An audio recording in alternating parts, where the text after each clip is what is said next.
dihantam oleh Belanda, tegar, tak ada yang murtad. Dihantam oleh Jepang, kuat, melawan. Dihantam oleh pukulan bencana alam musibah, maka menjadi orang Aceh, menjadi orang yang bersyukur kepada Allah. Kenapa? Karena diberikan Allah nikmat pertama menjadi seorang muslim di Nusantara.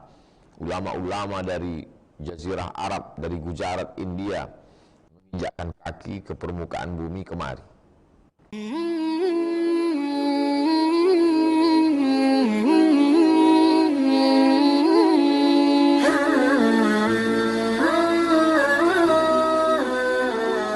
Bismillahirrahmanirrahim. Assalamualaikum warahmatullahi wabarakatuh.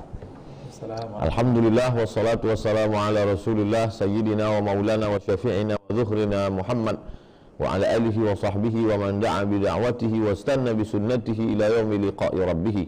Hadirin pemirsa dimanapun berada, pada program Bit Subuh yang diselenggarakan oleh Madrasah Ikatan Alumni Timur Tengah Aceh, saya merasa amat sangat senang sekali bisa bersilaturahim tidak hanya dulu ketika bersama KMA, Kekeluargaan Mahasiswa Aceh di Kairo, tapi juga sampai ke tanah air. Mudah-mudahan bersama kita di dunia ini, bersama pula kita sampai ke surga Jannatul Firdaus bersama Sayyidina wa Maulana Muhammad sallallahu alaihi wasallam.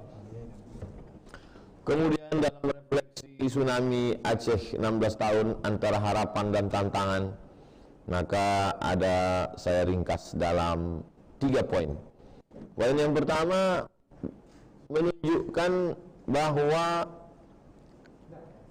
kalau kita melihat sesuatu itu kuat, tidak tangguh, hebat atau tidaknya itu setelah melewati ujian.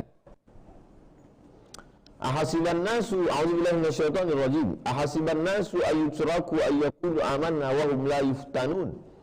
Apakah manusia itu dibiarkan begitu saja berkata kami beriman sebelum mereka yuftanun? Yuftanun diambil dari kata fitnah. Fitnah artinya dibakar. Kalau kita menemukan sebongkah batu hitam di belakang rumah kita, maka kita ragu ini sebetulnya emas, batu, atau apa sebetulnya, maka dia mesti yuftanun, dibakar dulu. Difitnah itu artinya dibakar. Setelah dibakar barulah kita tahu, oh ternyata meleleh kulit hitamnya, ternyata nampaklah kilauan kuning bercahaya, ternyata dia emas 24 karat. Itu baru kita ketahui setelah dibakar. Ternyata setelah dibelah, diasah, baru kelihatan ternyata ini adalah black diamond, diamond hitam, mahal juga. Tapi kalau ternyata dia hanya batu biasa saja, tidak perlu disimpan. Begitulah Allah Ta'ala menguji masyarakat Aceh. Diuji dengan kedatangan Belanda, lulus. Belanda yang datang ke Aceh bukan Belanda tentara, bukan Belanda yang membawa senapan, tapi Belanda yang merusak pemikiran, Snok-Hurgroni. Jadi kenakalannya kejahatan bukan kejahatan fisik, melukai darah, tapi kejahatan pemikiran, orientalis. Memang betul-betul guru besar dari Leiden itu yang datang ke Aceh ini. Tapi tidak ada orang Aceh yang berubah pemikiran. Tetap asyhadu an la ilaha illallah wa asyhadu anna Muhammadar Rasulullah. Datang Jepang kemari, yang katanya Belanda itu lebih kejam. Ada yang lebih kejam lagi dari Belanda, Jepang. Sampai-sampai banyak orang mengumpamakan 350 tahun dengan Belanda, 3 tahun setengah dengan Jepang. Dasar Jepang lagi. Lulus. Orang Aceh simpel saja, seperti yang diungkapkan Tengku Umar. Kalau mati malam ini, mati syahid. Kalau besok pagi masih hidup, masih bisa ngopi lagi. Menggambarkan ungkapan mereka bahwa hidup ini, mereka menganggap hidup ini simpel, singkat saja. Seperti pesan Nabi Muhammad SAW, "Kun fid dunya ka'annaka gharib." Jadilah engkau di dunia ini seperti orang merantau, aw abiri sabil, atau seperti orang menyeberang jalan. Lulus ujian Belanda, lulus ujian Jepang, lalu kemudian menjadi rahasia umum apa yang terjadi, apa yang dialami masyarakat Aceh. Lulus mereka melewati semua itu. Lalu kemudian diuji Allah Subhanahu wa taala dengan ujian yang luar biasa, dengan tsunami. Ketika tsunami ini terjadi, tepatnya 26 Desember 2004, saya baru saja 2 hari sampai di Rabat, Maroko. Saya sampai ke kampus, datanglah sahabat-sahabat baru kenal itu. Bahkan dosen bertanya, apakah sampai ombak tsunami itu ke rumahmu? Kamu dari mana? Saya dari Riau, Jazirah Sumatera. Oh, dekat dengan Aceh. Saya bilang dari Aceh ke kampung saya 24 jam kalau naik bis. Kalau naik pesawat 2 jam baru sampai. Tapi mereka menunjukkan simpati yang luar biasa. Saya pulang ke Sekretariat Persatuan Pelajar Indonesia. Saya mendengar sahabat saya menangis di kamar. Kami semuanya dalam keadaan mencekam 16 tahun yang lalu. Tapi banyaklah berbagai negara mengirimkan bantuan materi, benda, makanan, kemah. Mereka khawatir masyarakat Aceh stres, gila. Mereka mengirimkan para psikolog, psikiater. Apa yang terjadi? Kemarin saya ke Masjid Rahmatullah, melihat bagaimana gambar ketika luluh lantak, rata bumi itu dengan tanah, dipukul ombak, dilepas gelombang, masjid tetap tegak berdiri. Dan ketika baru saja tsunami terjadi, masyarakat Aceh tetap bersimpuh sujud di hadapan Allah melaksanakan sholat. Jadi masyarakat Aceh adalah masyarakat yang kuat secara fisik maupun psikis, secara zahir maupun batin. Dihantam oleh Belanda, tegar, tak ada yang murtad. Dihantam oleh Jepang, kuat, melawan. Dihantam oleh pukulan bencana alam musibah, maka menjadi orang Aceh, menjadi orang yang bersyukur kepada Allah. Kenapa? Karena diberikan Allah nikmat pertama menjadi seorang muslim di Nusantara. Ulama-ulama dari Jazirah Arab, dari Gujarat, India, menginjakkan kaki ke permukaan bumi kemari. Ketika beberapa tahun yang lalu saya bersilaturahim dengan Mbah Mun, Kiai Haji Maimun Zubair, dia bertanya, dari mana? Saya dari Sumatera, Kiai. Apa kata beliau? Ketika Sayyidina Ali kalah berperang, maka murid-muridnya, sahabat-sahabatnya lari. Salah satu beberapa orang sahabat-sahabatnya itu sampai ke kampung halaman kamu di Pulau Sumatera. Artinya apa? Orientalis yang selama ini berkata bahwa Islam sampai ke Pulau Sumatera pada abad ke-7 dan lain sebagainya, terbantahkan bahwa sesungguhnya sahabat-sahabat Sayyidina Ali di awal-awal abad-abad pertama Islam sudah sampai ke bumi Nangro Aceh Darussalam, karena ujung puncak Pulau Sumatera adalah Aceh dan pertama kali mereka datang kemari. Halakamru'un lam ya'rif qadrahu. Orang celaka adalah orang yang tidak tahu siapa jati dirinya, sejarah bangsanya, bagaimana kehebatannya, bagaimana kekuatannya. Ini pelajaran pertama. Pondasi utama adalah keyakinan. Kalau orang sudah kehilangan keyakinan jati diri, maka dia akan terombang-ambing seperti pokok kayu yang tertancap kuat. Kita ceritakan ini kepada anak cucu kita, kepada umat ini, kepada bangsa ini, khusus masyarakat Aceh. Sampaikan. Jadi supaya mereka menjadi generasi-generasi yang kuat. Kalian mesti kuat. Dulu datang Portugis, datang Belanda, datang Inggris, datang Jepang kemari. Kuat nenek moyang kita. Jadi kalau mereka kuat, maka sekarang gelombang pemikiran yang datang melalui internet, datang hiburan melalui K-pop, datang macam-macam, datang sekularisasi, liberalisasi, komunisasi, mereka menjadi kuat. Kenapa? Karena mereka tahu nenek moyang kami kuat, bapak ibu kami kuat. Kenapa kami menjadi generasi yang lemah secara pemikiran, secara fisik? Lalu kemudian ketika tidak ada bencana yang lebih besar dalam abad ini melebihi bencana tsunami. Jadi kalau ada orang mengatakan wabah-wabah COVID ini besar, betul. Tapi tsunami di satu tempat, COVID di seluruh negeri. Tapi bencana tsunami nampak dengan mata. Sampai hari ini orang menyaksikan di media sosial bagaimana pukulan deras ombaknya. Pagi ini saya melihat posting sahabat-sahabat kita memposting bagaimana gajah-gajah berperan menyingkirkan kendaraan, menyingkirkan penghalang jalan-jalan. Ternyata gajah pun ikut berperan dalam penyelamatan korban tsunami Aceh. Jadi ini modal utama. Kalau tidak, ibarat bangunan, kita bangun cantik kubahnya, bangun menaranya, ibarat bangun masjid. Tapi kalau pondasinya lapuk, tumpang. Ini kita sadarkan anak muda kita. Yang kedua, yang perlu kita sampaikan adalah menjaga alam, atau yang kenal dengan, selama ini kita tahu ada namanya fikih ibadah, fikih sholat, fikih zakat, fikih puasa, fikih haji. Ada namanya lagi fikih muamalat, transaksi hutang piutang, dain, murabahah, permodalan syariah, mudharabah bagi hasil. Tapi jangan lupa ada juga yang disebut dengan fiqhul bi'ah, fikih lingkungan.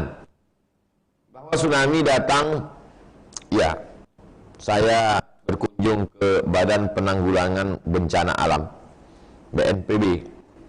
Lalu kemudian Badan Nasional Penanggulangan Bencana. Memang ada untungnya juga kalau kita tidak tahu. Setelah kita tahu justru mengerikan. Di situ saya nampak dari mulai pinggir tepi Aceh sampai turun ke bawah Sumatera Barat, Riau, Bengkulu, masuk ke Banten, Jakarta, Jawa Tengah, Jawa Timur, sampai ke Bali, ke Lombok. Ternyata itu semua adalah memang pergeseran lempengan bumi sehingga amat rawan sekali terjadi gempa. Jadi kalau di daratan dia gempa, maka di lautan terjadi gempa di tengah laut, maka memunculkan gelombang besar yang naik ke pantai, itu yang disebut dengan tsunami. Jadi diperlihatkan di situ sampai muncul istilah bahwa Nusantara ini adalah supermarket bencana. Kalau musim panas dia kemarau berkepanjangan, kebakaran hutan. Musim dingin banjir bandang. Menjadi orang yang tinggal di kepulauan Nusantara ini menjadi nikmat yang luar biasa. Emas di sini, batu bara, nikel, perak, gemah ripah, loh jenawi, tongkat dan batu jadi tanaman. Hebat luar biasa. Minyak di bawah, minyak di atas, kelapa sawit di atas, minyak bumi di bawah. Memang betul-betul tidur di atas minyak, bernapas dengan kehebatan hutan belantara alam semesta yang begitu. Tapi juga bencananya luar biasa. Maka kalau kita tidak bijak-bijak menyikapi ini, maka kita menjadi umat yang hancur. Dulu kita menonton televisi zaman-zaman SD dulu, melihat bagaimana kelaparan di Ethiopia. Tapi hari ini Ethiopia menjadi justru negara yang maju di Afrika. Saya berangkat ke Sudan pada tahun 2020, bulan 2019 Desember. Tidak ada pesawat yang berani masuk ke Sudan. Yang berani itu pesawat Ethiopia.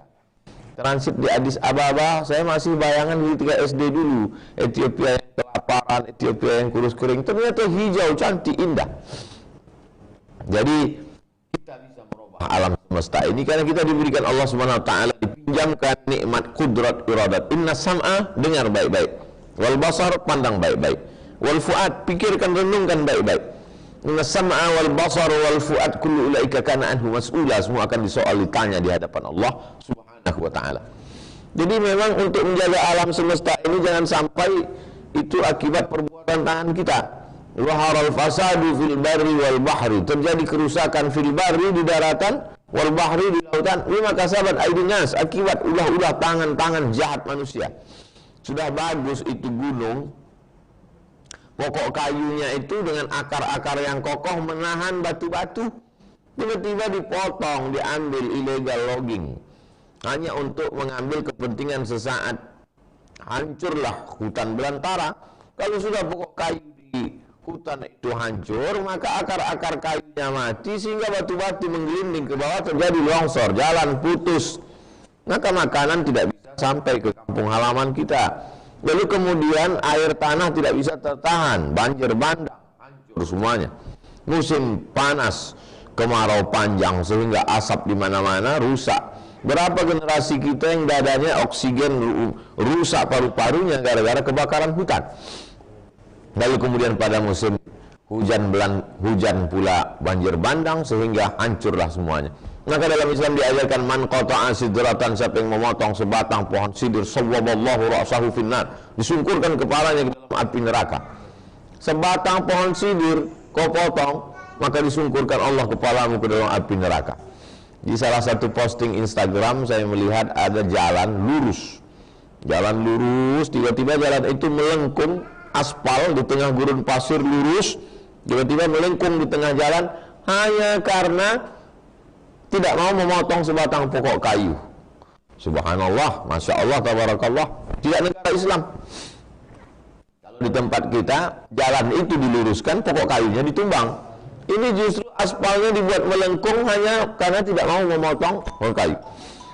Memang media sosial hari ini membuat kita cerdas dengan posting-posting yang cerdas. Bagaimana saya melihat ada dibuat jembatan hutan. Jembatan hutan maksudnya ada jalan tol. Jalan tol ini pasti memotong hutan. Maka di atas tol itu dibuatkan jembatan, tapi isinya pokok kayu. Supaya apa? Supaya rusa, binatang-binatang di hutan bisa menyeberang jalan.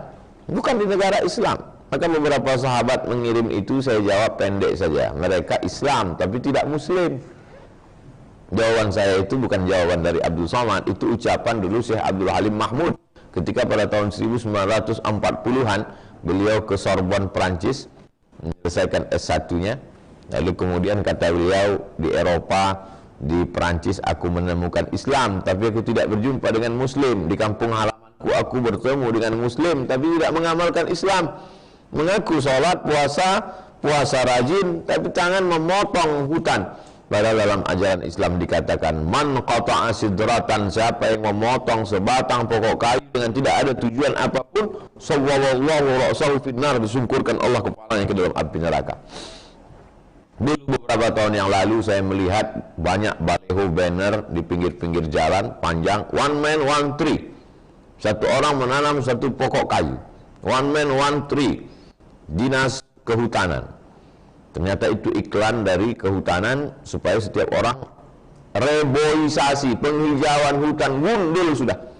Saya naik pesawat mau mendarat, saya lihat di bawah sudah seperti gurun Sahara. Sama seperti mau mendarat ke Kairo, sama seperti mau mendarat ke Sudan. Padahal ini dulu hijau, saya tak sebut daerahnya. Daerah mana Ustaz? Sudah rata-rata hampir semua daerah begitu sudah.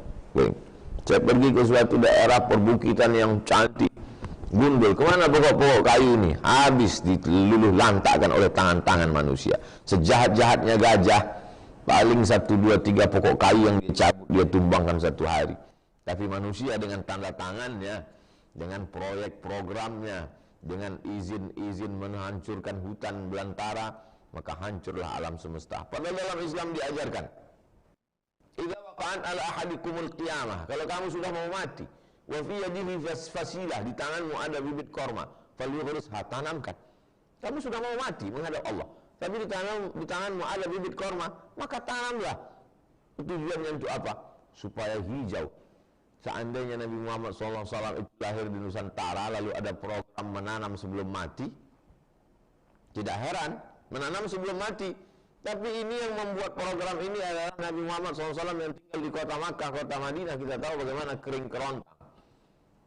Angin panasnya saja menerpa wajah kita seperti angin keluar dari knalpot motor.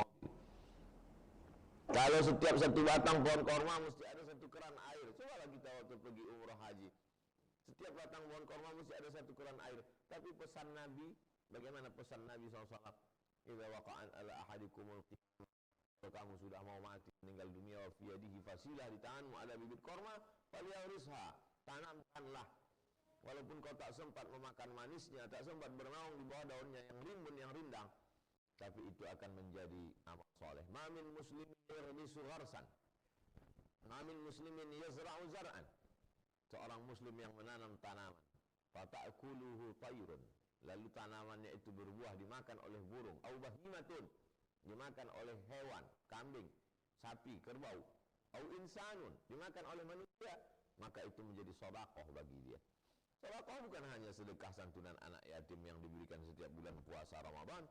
Sedekah bukan hanya santunan kepada fakir miskin dan duafa, menanam tanaman sehingga di sana hewan-hewan bisa makan. Dunia ini menjadi indah adalah perbuatan baik, sedekah. Itulah sedekah jariyah yang dilakukan oleh manusia. Nabi berpesan tidak boleh merusak alam semesta. La yabulanna ahadukum fil juhri. Janganlah kamu buang air kecil di air yang tidak mengalir.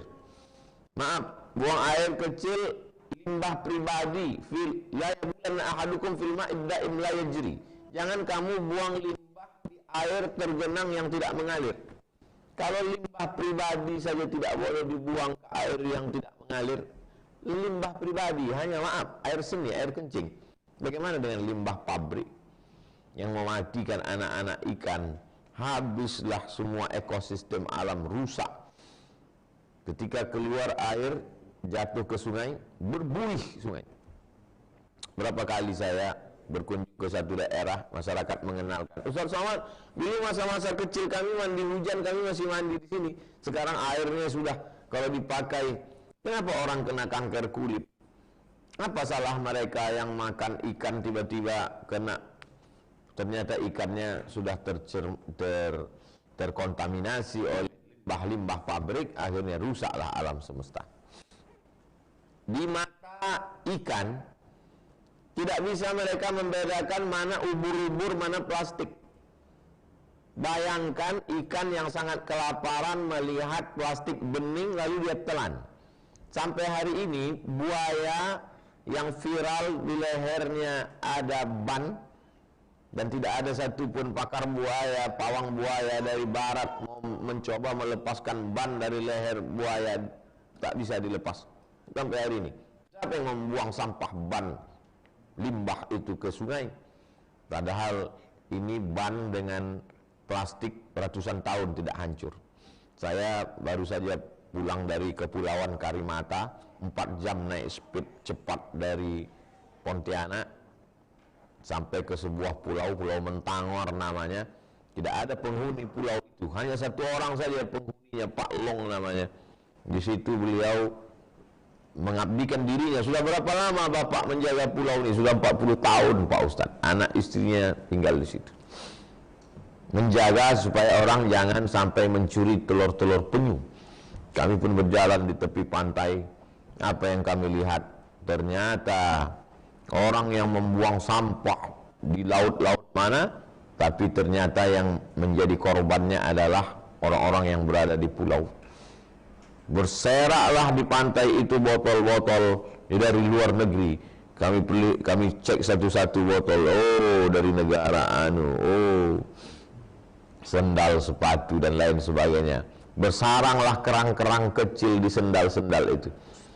Kerang itu menyangka itu batu karang, ternyata plastik, dia bersarang di situ, akhirnya terdampar, matilah. Ekosistem rusak disebabkan oleh tangan manusia. Plastik, bagaimana iklan-iklan di pinggir jalan menunjukkan. Ini semua bagi pelajaran kita bersama. Poin yang kedua. Poin yang terakhir, yang ketiga, bahwa masa depan saya optimis. Di antara 5 besar provinsi pengirim mahasiswa terbanyak hari ini ke Al-Azhar Kairo Mesir adalah Aceh. Aceh salah satunya. Dan itu pasti ada kontribusi dari kakak-kakak kelas alumni-alumni dari Al-Azhar yang tergabung dalam Ikatan Alumni Timur Tengah, ikat lebih besar dari hanya sekedar Al-Azhar Kairo Mesir. Karena dari mulai Yaman sampai Maroko tergabung dalam ikat.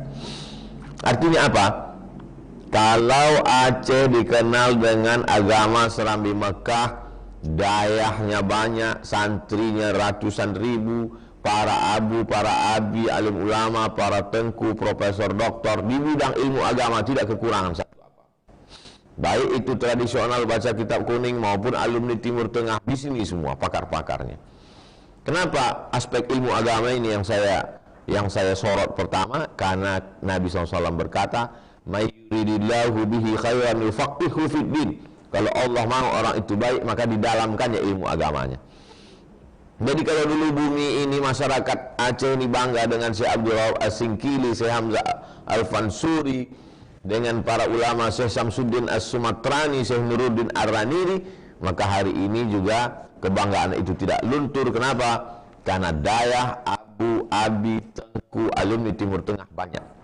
Lalu ini jantungnya. Kalau jantung ini rusak, ini garamnya. Kalau garam ini rusak, maka ikan tidak asin lagi.